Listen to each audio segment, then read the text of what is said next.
le suicide. Ce sujet est un sujet où il y a peu de personnes qui s'en soucient. Nous n'en parlons pas assez. Alors moi, aujourd'hui, je décide d'aborder ce sujet en vous racontant la dernière journée d'une jeune fille suicidaire. Ces temps-ci, cette personne a un grand sourire aux lèvres. Elle rigole beaucoup. Elle dit que tout va bien devant tout le monde. Elle ne veut pas que l'on remarque le mal qu'elle a, la douleur qu'elle a constamment, l'envie de pleurer, chaque minute, chaque seconde de sa vie, de se faire du mal autant de fois qu'elle pourra.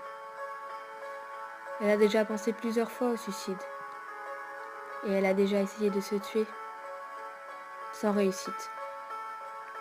Mais aujourd'hui, elle est déterminée. Fini les échecs, c'est la réussite qu'elle vise. Elle profite une dernière fois des personnes qu'elle aime. Une fois rentrée chez elle, elle s'enferme seule, dans une pièce sombre. Elle écoute pour une dernière fois la voix des personnes qu'elle aime. Elle regarde les photos qu'elle tient. Elle prend des objets pour se faire du mal. Elle met ses écouteurs, puis écoute des chansons tristes. Elle ressort cette lame et cette lettre qu'elle a écrite maintes et maintes fois. Elle avale tous ses cachets, s'allonge sur le sol avec cette lettre sur la poitrine, puis elle part silencieusement. Ses parents rentrent du travail. Au départ, ils ne se soucient pas de ne pas la voir. Ils pensent qu'elle fait ses leçons, comme tous les jeunes. Puis, l'heure du repas arrive. Ils crièrent son prénom, mais ils n'eurent aucune réponse. Ils décident de monter les escaliers, puis ils enclenchent la porte de sa chambre. Mais elle était verrouillée. Son père enfonce la porte. Un petit clic se fait. Ils ouvrent donc la porte et la retrouvent par terre avec cette lettre sur la poitrine. Il y avait toutes les boîtes de médicaments autour d'elle, toutes ses lames, tout, même du sang par terre.